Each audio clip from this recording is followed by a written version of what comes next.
Hello and thanks for joining us here on our very first episode of Tribal Topics. My name is Darren Brown. Tribal Topics is going to be a community affairs program where we will discuss the programs and services available to tribal members here at the Cheyenne and Arapaho Tribes. Joining us today is LaRenda Morgan. Good morning. How are you? Good. Hello. You are the Executive Director of Social Services here at the Tribes, and now that covers a lot of programs. Just give me a little bit about what you do. Okay, I'm the Executive Director of Social Services, and I oversee food distribution, which is our USDA commodities. And there are a couple different locations, right? Yes, right now it's located in Watonga, possibly soon to be Clinton, in the near future. I oversee the Emergency Youth Shelter here in Concho. It provides emergency temporary housing for children who are removed from their homes.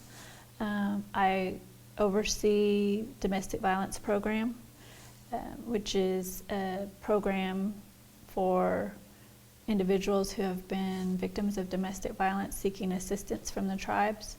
I oversee the social services program, which provides assistance with LIHEAP, food voucher, supervised IIM accounts, general assistance, and child protection services. And you could probably spend all day on just one of those. I mean, yes. All those are very crucial services to not just tribal members, but to anyone involved with that. Right. But today you wanted to talk about one just very important and is in sort of a crisis right now, right? Yes, it's our Indian Child Welfare Program, and we have a great need for foster parents. When you say great need, kind of explain that.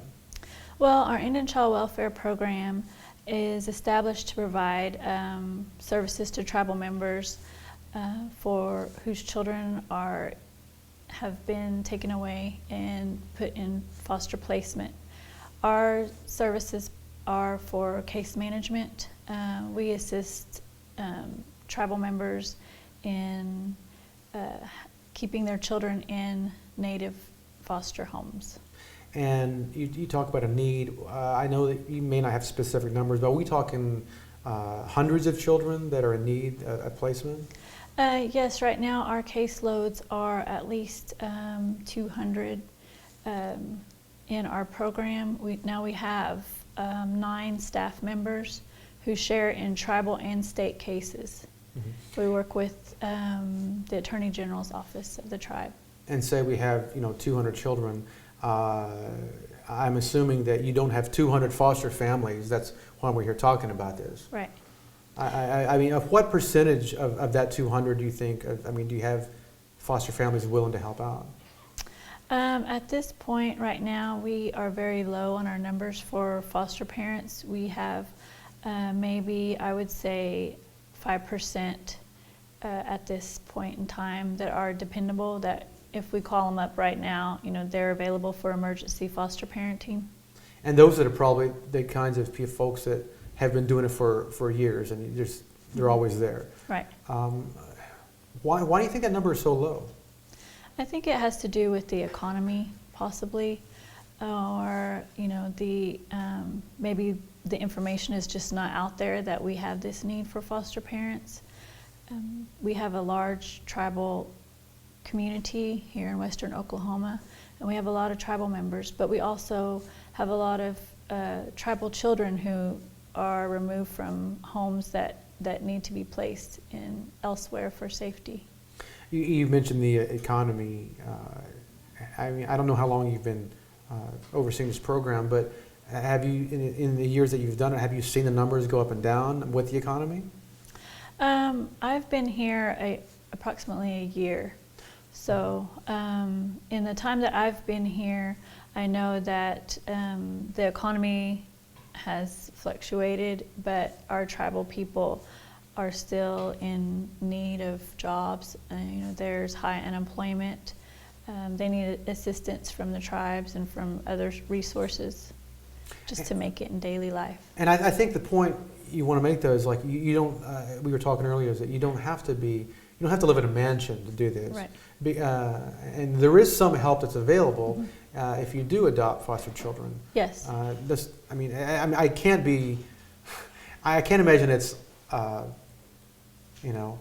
something we're going to make a profit. I mean, Right. that's not what it's for. Right. But explain to me what is that, the money that comes with the foster children. What is that?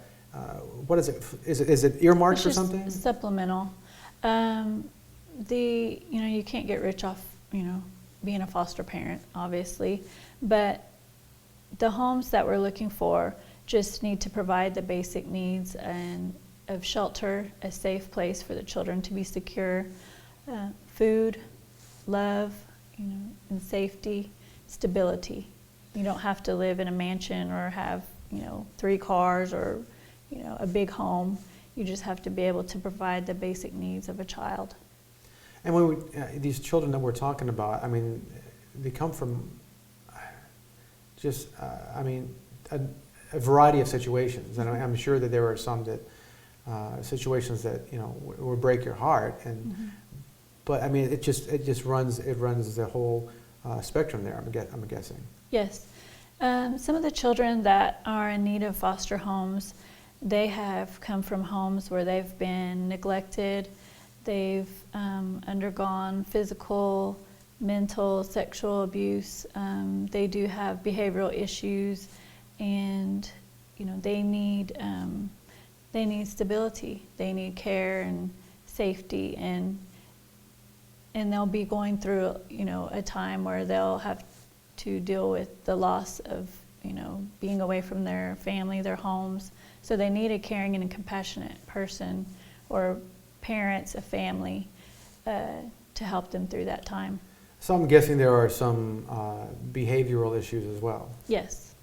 That Not all, but there will be some. And you have to admit that probably scares a lot of people off. Yes.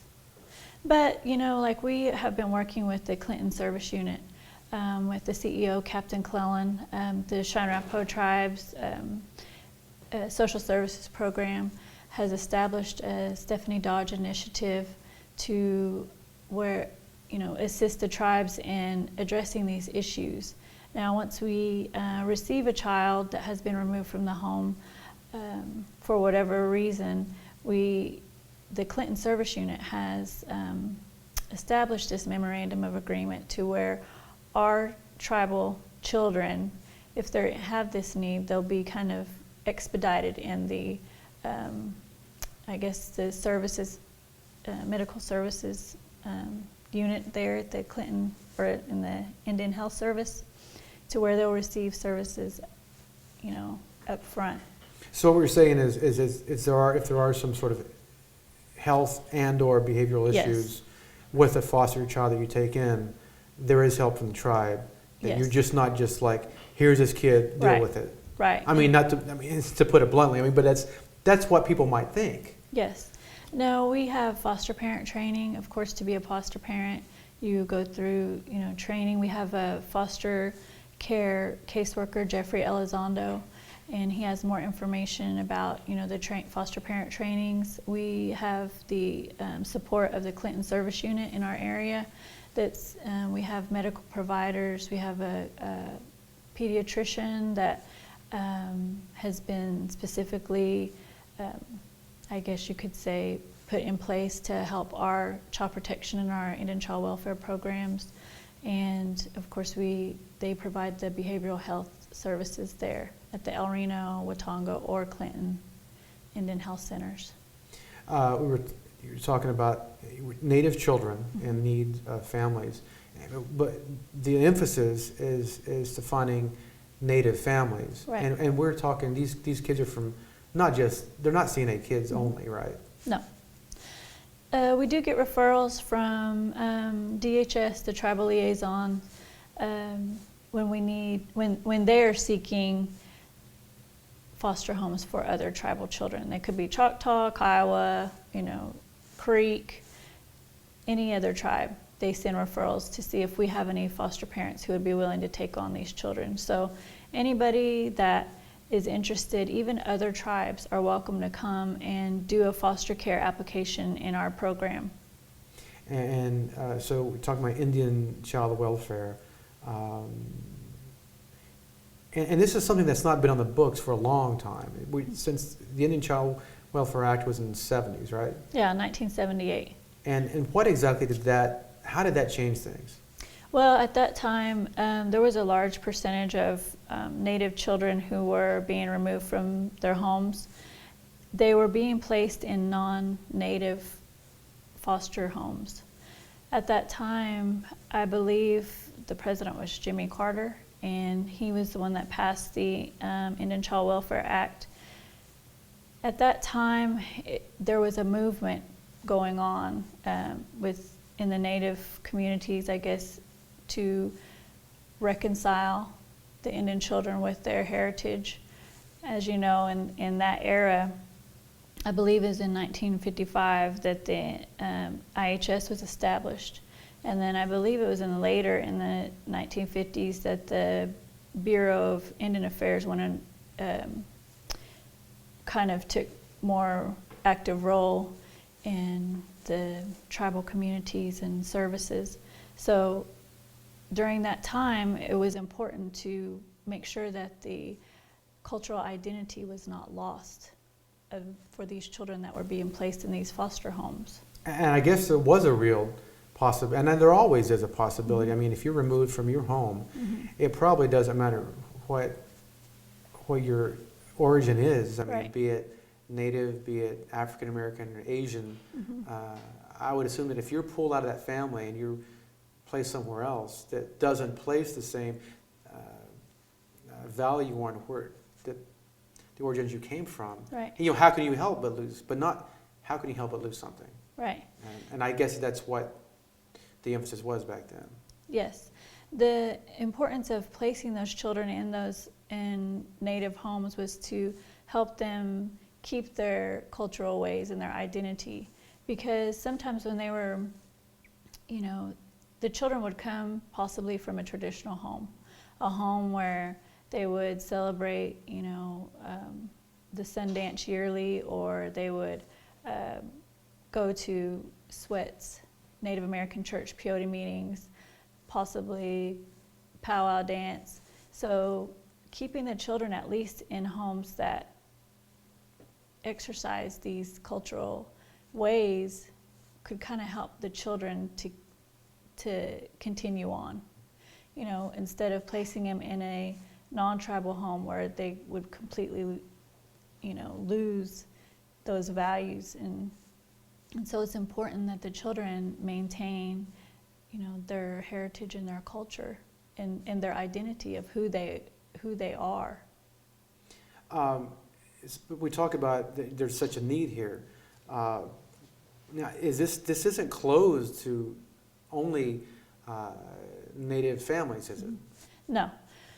We have a lot of non-Native families that we really appreciate that come forward and take an interest in our programs, and they provide wonderful homes for the children. They also, I know some of the families bring the children to tribal dances and to powwows, and they want to keep their children involved in their culture and their heritage, and they make allowances out of their own daily lives to make sure that the children are thriving and being successful, but also keeping in touch with the tribal community and with their heritage. Is there is there a requirement for that? I mean, if you have a non-Native family who is going to foster a Native child, is there a strict requirement on their part that they have to? That they have to provide some sort of cultural awareness, or I'm sure it's something that's encouraged. Yeah, it's encouraged. And I would think that most would be agreeable to do it, but I just, since there's money involved, is there a requirement? With no, there's not. But with the parents that we have coming forth, they're inclined to do so. I mean, it's just, not all foster parents go through the Indian Child Welfare. If they wanted to, they could go through DHS and become a foster parent. So if you get that far in the process, then you already must have an inclination towards some sort of Native culture, whatever tribe it is. Right. Most of the parents that are non-Native, they understand the Indian Child Welfare Program and what its basis is, and they understand that it's important that the children first, keep in contact with their heritage, and so. Well, like I said, we've established that there's a need. If people are interested in finding out and wanting to help, what do they need to do? Well, they need to contact the Indian Child Welfare Program here at the Cheyenne and Arapaho Tribes, and we can provide that information. They need to contact Jeffrey Elizondo, and I can give you that information at a later time. Absolutely. Well, now you have a number of other programs that you want to talk about, I understand that.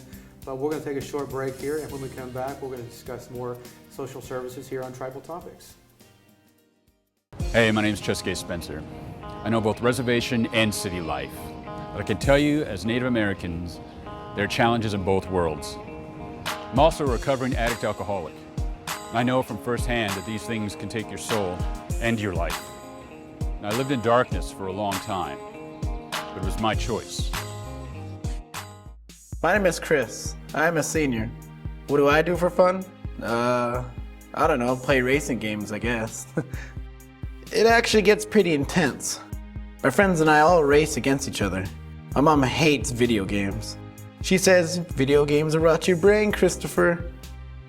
I don't think she actually minds it though. She likes it better than stuff I used to do. I'm Ariane and I'm a poet. I write songs too. I love watching The Voice and Idol. I like to be alone when I write. I guess I like to be alone lots of the time. It'd be cool to see somebody on TV singing a song I wrote. Or maybe it could even be me singing on TV. It's weird to have these thoughts. I never used to think I'd amount to much. My name is Scott. When I was a kid, I used to climb trees a lot. It was a good way to get away from stuff. When I was up high, looking at people who couldn't see me, it was amazing. Nothing could hurt me, and I was in complete control. It's funny, when I got older, I kept trying to go back to those days, but nothing worked. I was so afraid, and then one day, I saw someone who made me feel that I could do it, watching him strengthen me. Then I saw somebody who made me want to change. Just seeing how she lived strengthened me. Then one person inspired me to change. It was like he strengthened me. You can choose to walk the right path. And when you do, you strengthen yourself, you strengthen other people, and you're not alone. Be strong, be confident, because we're walking the path with you. And together we can strengthen our nation.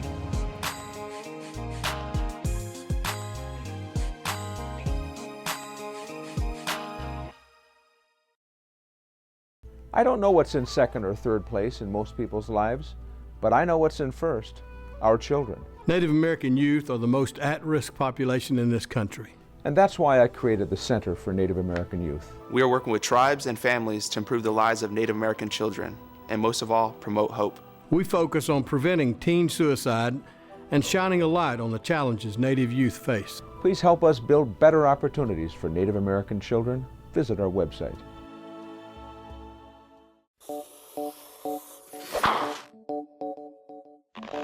Families come in all sizes and shapes. Sometimes your friends are your family by choice, or sometimes you're just stuck with Uncle Charles. Sometimes you've got an office family. And sometimes Team Family has got your back. But what we know is that you want to protect the people that are close to you. The flu can unravel everything.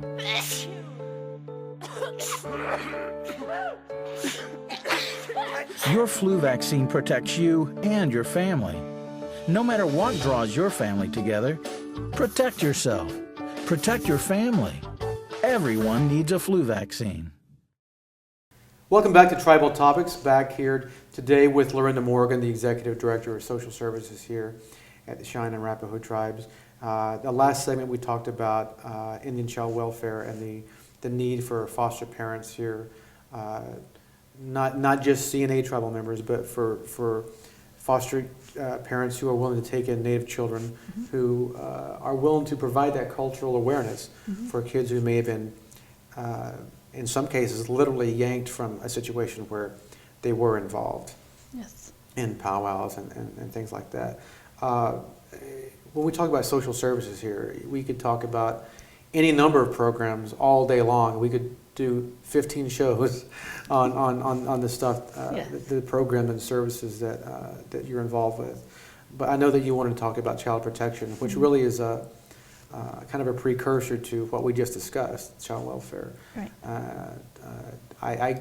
You're the expert. I'll let you talk about it. Okay. Our child protection program is in the social services program. Now, it does not fall under Indian child welfare.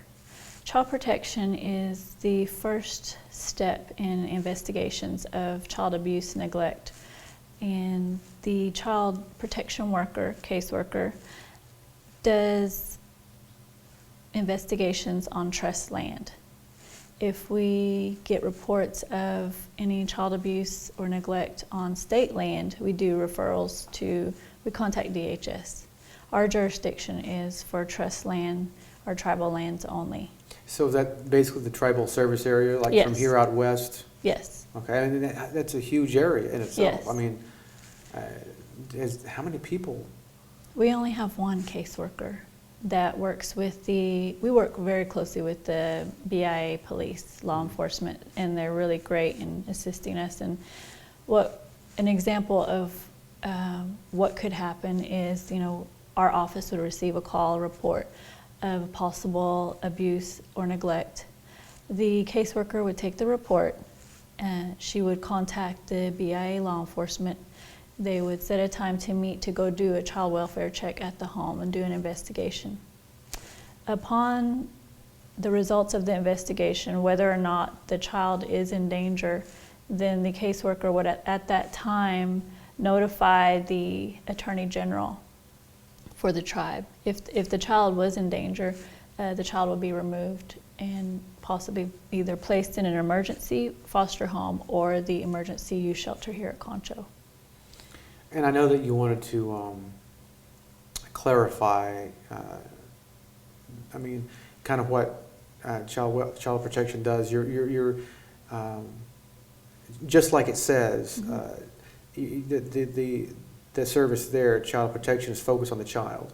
Yes. So if someone has a dispute about whether, my husband, my wife, whatever, that's not what you guys are about, right? No, that's a civil matter. We don't get involved in civil matters involving divorces or custody cases.